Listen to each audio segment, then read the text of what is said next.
Hi friends, ಎಲ್ಲರಿಗೂ ನಮಸ್ಕಾರ.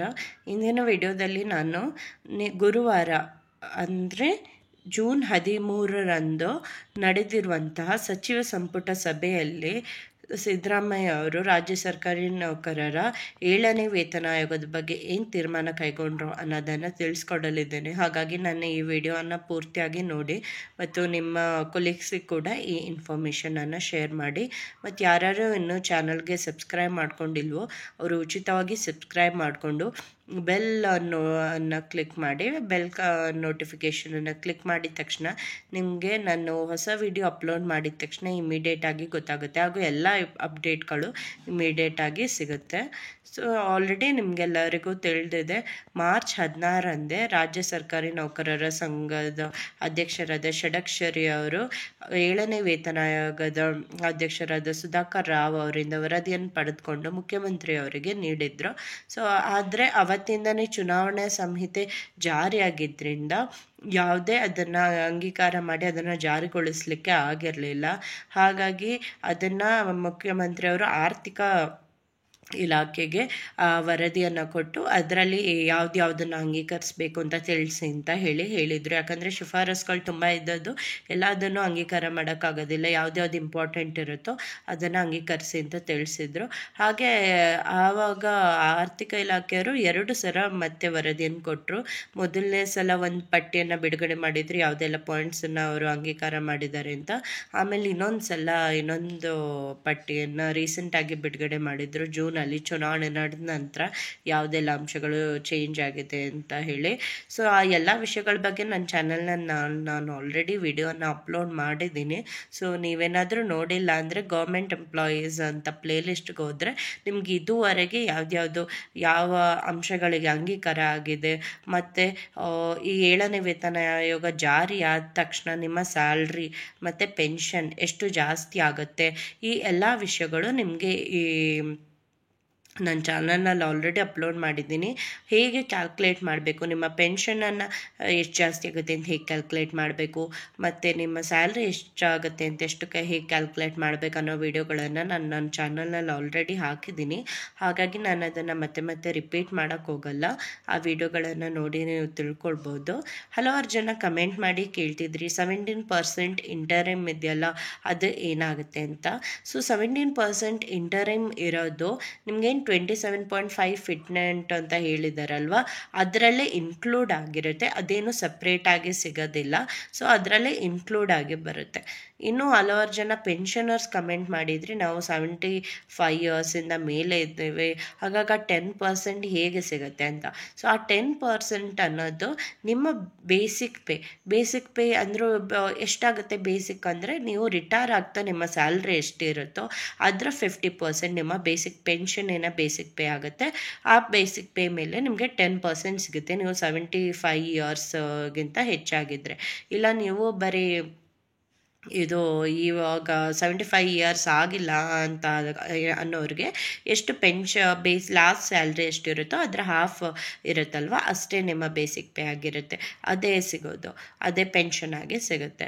So ಈ ಡೌಟ್ ಕ್ಲಿಯರ್ ಆಗಿದೆ ಅಂತ ಭಾವಿಸ್ತೀನಿ. ಹಲವಾರು ಜನ ಈ ಪ್ರಶ್ನೆಗಳನ್ನು ಕೇಳ್ತಿದ್ರಿ, ಹಾಗಾಗಿ ನಾನು ತಿಳಿಸ್ತಾ ಇದ್ದೀನಿ.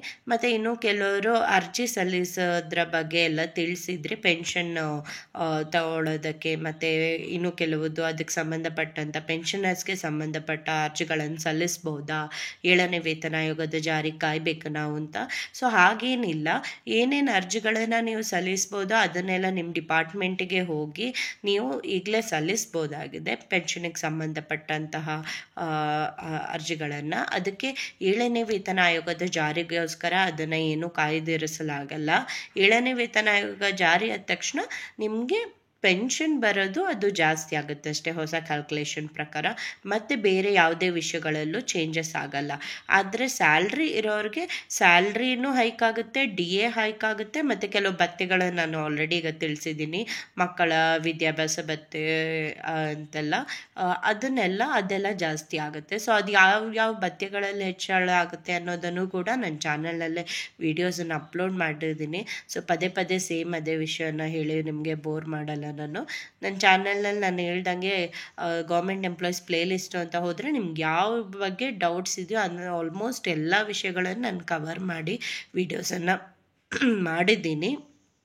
ಇನ್ನೂ ಏನಾದರೂ ನಿಮಗೆ ಡೌಟ್ಸ್ಗಳಿದ್ದರೆ ಕಮೆಂಟ್ ಮಾಡಿ ತಿಳಿಸ್ಬೋದಾಗಿದೆ. ಹಾಗೆ ಇನ್ನೊಂದು ವಿಷಯ ಏನಂದರೆ, ಇವಾಗ 17,000ದಿಂದ 27,000ಕ್ಕೆ ಮೂಲ ವೇತನವನ್ನು ಜಾಸ್ತಿ ಮಾಡೋದಕ್ಕೆ ಆರ್ಥಿಕ ಇಲಾಖೆಯವರು ಶಿಫಾರಸು ಮಾಡಿದರು. ಅದಕ್ಕೂ ಕೂಡ ಸಿದ್ದರಾಮಯ್ಯವರು ಒಪ್ಕೊಂಡಿದ್ದಾರೆ. ಇನ್ನು ನಿನ್ನೆ ಗುರುವಾರ ನಡೆದಂಥ ರಾಜ್ಯ ಸಚಿವ ಸಂಪುಟ ಸಭೆ ಏನಿದೆ ಅದು 3 ತಿಂಗಳ ನಂತರ ರಾಜ್ಯ ಸಚಿವ ಸಂಪುಟ ಸಭೆ ನಡೆದಿರೋದು. ಯಾಕಂದರೆ ಚುನಾವಣೆ ಎಲ್ಲ ಇದ್ದ ಕಾರಣ ಇದನ್ನು ಸ್ಥಗಿತಗೊಳಿಸಲಾಗಿತ್ತು. ಹಾಗಾಗಿ ಚುನಾವಣೆ ನೀತಿ ಸಂಹಿತೆ ಕೂಡ ಜಾರಿಯಲ್ಲಿದ್ದ ಕಾರಣ ಯಾವುದೇ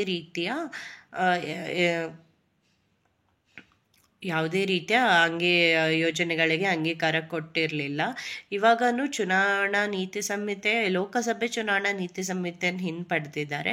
ಆದರೆ ರಾಜ್ಯಸಭೆಯಲ್ಲಿ ವಿಧಾನ ಪರಿಷತ್ಗೋಸ್ಕರ ಚುನಾವಣೆ ನಡೀಬೇಕಾಗಿತ್ತು. ಸೊ ಅದರದ್ದು ಏನು ನೀತಿ ಸಂಹಿತೆ ಇದೆ ಅದಿನ್ನು ಜೂನ್ 16ರವರೆಗೂ ಆ ನೀತಿ ಸಂಹಿತೆ ಇದೆ. ಹಾಗಾಗಿ ನಿನ್ನೆ ಗುರುವಾರ ನಡೆದಂತಹ ಜೂನ್ 13ರಂದು ನಡೆದಂತಹ ಸಚಿವ ಸಂಪುಟದಲ್ಲಿ ರಾಜ್ಯ ಸರ್ಕಾರಿ ನೌಕರರ ಏನೇನು ಯೋಜನೆಗಳಿದೆಯೋ, ಆರ್ಥಿಕ ಇಲಾಖೆಯವರು ಯಾವುದೇ ಶಿಫಾರಸುಗಳಿದೆಯೋ ಅದಕ್ಕೆಲ್ಲ ನಾವು ಒಪ್ಕೊಂಡಿದ್ದೀವಿ. ಆದರೆ ಅಂಗೀಕಾರ ಮಾಡೋಕ್ಕೆ ಜೂನ್ 16ರವರೆಗೆ ಸಚಿವ ಸಂಪುಟ ಸಭೆ ಇದೆಯಲ್ವ, ಹಾಗಾಗಿ ಆಗಲ್ಲ ಅಂತ ತಿಳಿಸಿದ್ದಾರೆ. ಮತ್ತು ಇದು ಎಲ್ಲ ಇನ್ನು HK ಪಾಟೀಲ್ ಅವರು ಏನು ತಿಳಿಸಿದ್ರು ಅಂದರೆ, ಡಿಸ್ಕಸ್ ಮಾಡಿದ್ದಾರೆ ಎಲ್ಲ ವಿಷಯಗಳಿಗೂ ಏನೇನು ಆರ್ಥಿಕ ಇಲಾಖೆ ಯಾವ್ಯಾವ ಪಾಯಿಂಟನ್ನು ರಾಜ್ಯ ಸರ್ಕಾರಿ ನೌಕರರಿಗೆ ಅಂಗೀಕರಿಸ್ಬೋದು ಅಂತ ಹೇಳಿದ್ದಾರೆ. ಅದೆಲ್ಲದಕ್ಕೂ ಮುಖ್ಯಮಂತ್ರಿಯವರು ಒಪ್ಕೊಂಡಿದ್ದಾರೆ. ಇನ್ನು ಜುಲೈ 1ರಂದು ಅದು ಯೋಜನೆ ಅಧಿಕೃತವಾಗಿ ಜಾರಿಗೆ ಬರುವಂಥ ಚಾನ್ಸಸ್ ಇದೆ ಅಂತ ತಿಳಿಸಿದ್ದಾರೆ. ಸೊ ಇನ್ಫಾರ್ಮೇಷನ್ ನಿಮಗೆ ಹೆಲ್ಪ್ ಆಗಿದೆ ಅಂತ ಭಾವಿಸ್ತೀನಿ. ಇನ್ನೂ ಏನಾದರೂ ಡೌಟ್ಸ್ಗಳಿದ್ರೆ ನೀವು ಕಮೆಂಟ್ ಮಾಡಿ ತಿಳಿಸಿ, ಅಥವಾ ನಾನು ಬರೀ ನಿಮ್ಮ ಕ್ವಶನ್ ಆನ್ಸರ್ ಮೇಲೇ ಸಪ್ರೇಟಾಗಿ ವಿಡಿಯೋ ಮಾಡಬೇಕಾ ಅನ್ನೋದ್ರ ಬಗ್ಗೆನೂ ತಿಳಿಸಿ, ಅಥವಾ ಬೇರೆ ಯಾವುದಾದ್ರೂ ವಿಷಯಗಳ ಬಗ್ಗೆ ಇನ್ಫಾರ್ಮೇಷನ್. ಈಗ ಯಾಕಂದರೆ ಹಲವಾರು ಯೋಜನೆಗಳು ಗೌರ್ಮೆಂಟ್ ಇಂದ ಸ್ಕೀಮ್ಸ್ಗಳು ಬರ್ತಿದ್ವಿ, ಯಾರು ಪೆನ್ಷನ್ ತೊಗೊತೀರಾ, ರಿಟೈರ್ಡ್ ಆಗಿದ್ದೀರಾ ಅವ್ರಿಗೂ ಎಲ್ಲನೂ ಕೂಡ. ಸೊ ಅದ್ರ ಬಗ್ಗೆ ಏನಾದರೂ ಇನ್ಫಾರ್ಮೇಷನ್ ನಿಮಗೆ ಬೇಕು ಅಂತಿದ್ರೂ ಕೂಡ ಕಮೆಂಟ್ ಮಾಡಿ ತಿಳಿಸಿ.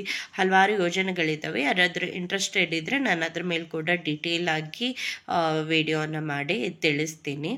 ಇನ್ನು ಮತ್ತು ನಾನು ಆಲ್ರೆಡಿ ಹೇಳ್ದಂಗೆ ಇದೇನು 70 ಇಯರ್ಸ್ ಆದಮೇಲೆ ಅವರಿಗೆ 10%, ಅದು ತುಂಬಾ ಜನ ಡೌಟ್ ಕೇಳಿದ್ರಿ ಪೆನ್ಷನ್ ಪಡೆಯೋರದ್ದು. ಸೊ ಪೆನ್ಷನ್ ಪಡೆಯೋರದ್ದು 70 ಇಯರ್ಸ್ ಮೇಲಾಗಿರೋರು ಬೇಸಿಕ್ ಪೇಗೆ ಆ್ಯಡ್ ಆಗುತ್ತೆ. ಆಮೇಲೆ ಕೆಲವರು ಕೇಳಿದ್ರಿ, ಲಾಸ್ಟ್ ಇಯರ್ 2023 ರಿಟೈರ್ಡ್ ಆಗಿದ್ದೀನಿ ಅಥವಾ ಈ ಇಯರಲ್ಲಿ ರಿಟೈರ್ಡ್ ಆಗಿದ್ದೀನಿ, ಆವಾಗ ಅಪ್ಲೈ ಆಗುತ್ತೆ ಅಂತ. ಹೌದು, ನೀವು ಯಾವಾಗ ರಿಟೈರ್ಡ್ ಆದ್ರೂ, ಇವಾಗ ನೀವು ಜುಲೈ 1 ಮೊದಲು ರಿಟೈರ್ಡ್ ಆದರೆ ನಿಮಗೆ ಜುಲೈ 1ರಿಂದ ಜಾರಿಗೆ ತಂದರೆ ಅದು ಅಪ್ಲೈ ಆಗುತ್ತೆ. ಸೊ ಈ ಇನ್ಫಾರ್ಮೇಷನ್ ಹೆಲ್ಪ್ಫುಲ್ ಆಗಿದೆ ಅಂತ ಭಾವಿಸ್ತೀನಿ. ಧನ್ಯವಾದಗಳು.